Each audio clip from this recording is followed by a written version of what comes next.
Oi pessoal, meu nome é Elizabeth Albernaz. Eu sou estudante de doutorado do PPGA da UF, né, de antropologia, e estou fazendo parte do meu doutorado sanduíche aqui na África do Sul, especificamente em Joanesburgo. Nós estamos produzindo uns vídeos em parceria com a Illumina, que é a empresa júnior do curso de graduação em segurança pública da UF, e a ideia é que a gente faça uns pocket videos, uns vídeos curtinhos com algumas frações de informação sobre a minha experiência aqui em Joanesburgo. No último vídeo a gente falou sobre as divisões raciais e as hierarquias raciais aqui na África do Sul, como é que elas funcionam no pós-apartheid. E eu fiquei de conversar com vocês sobre as divisões espaciais às quais essas hierarquias raciais correspondem, né? Porque no final das contas, acho que eu até mencionei no outro vídeo, o apartheid, em termos materiais de expressão no cotidiano, ele tem a ver com o estabelecimento dessas hierarquias raciais no espaço e interditar o acesso das pessoas a determinados espaços e a circulação. Então as divisões espaciais são muito importantes para a gente entender como é que a África do Sul funcionava durante o apartheid, mas antes disso, porque essas divisões raciais elas são de leis editadas anteriormente, então a segregação é um processo bastante anterior, e também nos espaços anterior, mas no pós-apartheid essas divisões têm uma continuidade e funcionam a partir de outros mecanismos que não a edição de leis segregacionistas pelo Estado como funcionava antes. Então, basicamente o que a gente tem em termos de divisões espaciais, a principal e a serviço do qual todas as outras divisões estão conectadas é a cidade. Então a gente tem, por exemplo, aqui a cidade de Joanesburgo, está aqui atrás de mim. Esse aqui é o Central Business District aqui de Joanesburgo, que é conhecido como CBD, e é o centro da cidade. Então as cidades, seja Cape Town, Durban, Port Elizabeth, qualquer cidade, inclusive Joanesburgo, você tem a cidade, e a cidade era uma área exclusiva de brancos, sejam eles brancos europeus e africanas. Africanas, se vocês não lembram, são considerada a população local da África do Sul, sul-africanos propriamente, nascidos aqui, mas com ascendência holandesa.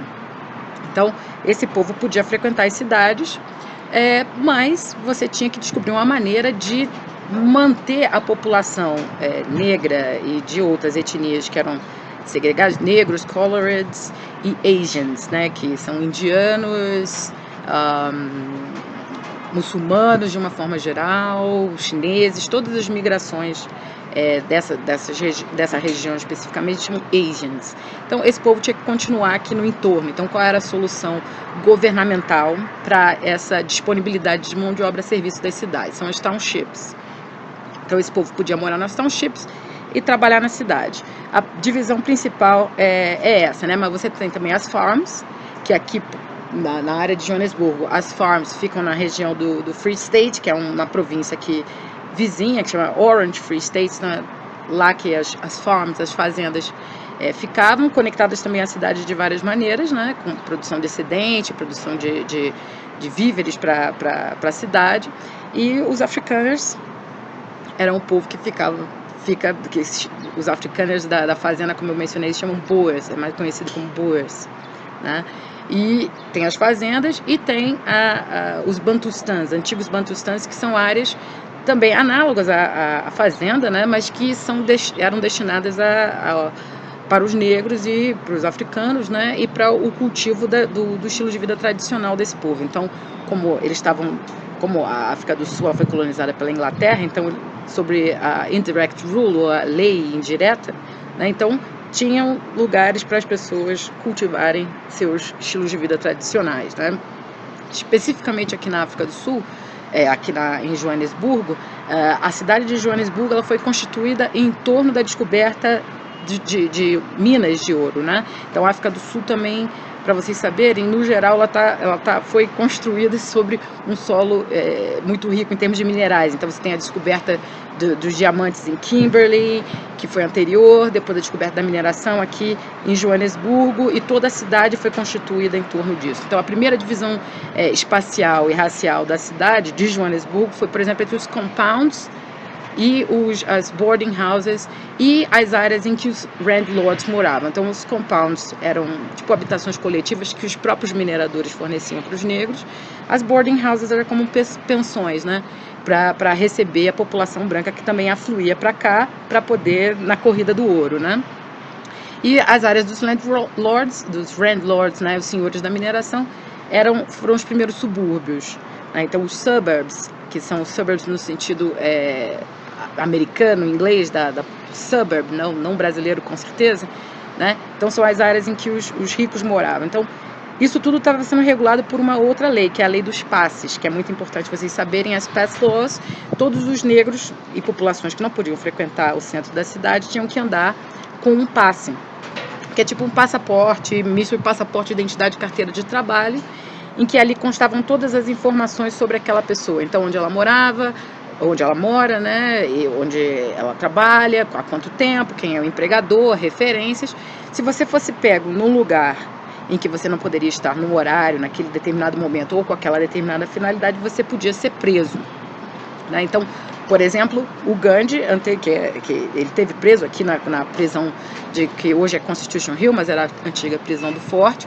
Ele esteve aqui pela África do Sul até 1913, final do século XIX até 1913, e ele foi preso por conta de infringir pass laws. Ele era classificado como Asian, estava na cidade, foi preso, ficou preso muito tempo aqui, e inclusive, uma curiosidade, eu fui até a Constitutional Hill, visitei, né, tem várias relíquias da permanência dele lá, e uma das frases que ele diz é que a Satyagraha, que é a filosofia de política e existencial do Gandhi, deve muito ao período que ele esteve aqui e a disciplina mental e física que ele teve que desenvolver da experiência dele na prisão.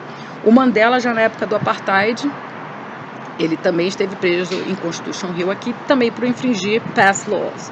Então, a gente vê que essa divisão é anterior, mas na época do Apartheid ela vigiu e continuou vigindo, né? Foi intensificada a sua fiscalização por meio das forças de segurança. E hoje você tem uma tem uma espacialização, uma certa continuidade nessa espacialização, uma certa continuidade de uma preocupação sobre essas hierarquias raciais, mas os modos de segregação da relação entre o Estado e o capital são diferentes. No próximo vídeo eu quero falar com vocês especificamente sobre como essas divisões funcionam hoje, como é que essas novas formas de segregação operam, né? Porque existe uma continuidade nessas divisões espaciais, mesmo que elas não sejam reforçadas oficialmente como leis e etc. Então, e aí eu vou falar especificamente sobre esse lugar em que eu estou também, que é Maboneng, que faz parte desse movimento de renovação dos espaços da cidade e que tem um quê de segregação espacial que é movido por outros mecanismos. A gente vai falar sobre isso. A conversa de hoje é sempre importante, eu sempre reforço que é importante a gente ler muito, né, quando a gente está no campo. Então a conversa de hoje ela foi em termos de história social da região de Witwatersrand, que é essa área aqui de Joanesburgo, da descoberta do ouro, né? Van Onselen, que é um autor muito famoso aqui na África do Sul, um historiador social. Esses dois livros foram utilizados para a perspectiva histórica. Sobre as townships, eu estudo uma township especificamente que é Alexandra.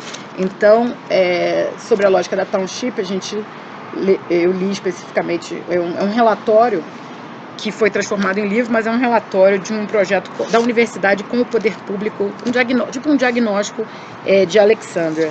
Sobre as divisões pós-apartheid, esse livro aqui é muito bom, é de um urbanista, sobre esses novos mecanismos que a gente vai falar na próxima conversa, e duas dicas interessantes que são de leituras diferenciadas, mas que dão uma complexidade, dão uma ideia da complexidade aqui da situação social, para entender melhor os suburbs e o período de abertura da década de 90, em que a população da África do Sul está esperando aí a abertura, o fim do apartheid. Esse livro é sobre um um local de jazz chamado Baseline, e ele fala ao mesmo tempo sobre Melville, que é um subúrbio aqui bastante antigo e próximo do centro, que tem uma característica por conta disso específica, mas que tinha uma relação muito forte com a antiga township de Sophiatown. Então, e nessa perspectiva de abertura do fim do apartheid, isso rende bastante. Então, não é um livro especificamente de sociologia, mas foi escrito por um antropólogo e fala sobre música e a cena musical, mas também sobre sociedade e tudo que estava acontecendo nessa época. E isso aqui é uma autobiografia desse cara, Gordon Richdale. Ele foi uma grande personalidade aqui da época da mineração, na época do pós-segunda guerra, na África do Sul, e é uma biografia.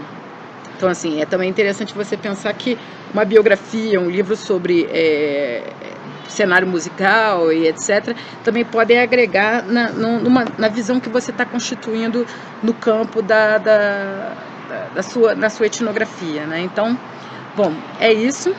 A gente se vê no próximo vídeo e eu quero que vocês conheçam aqui, se vocês ainda não conhecem, isso aqui é Joanesburgo, do meu terraço.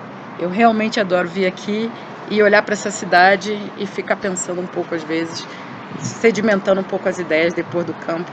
É bem legal. Então, até o próximo vídeo.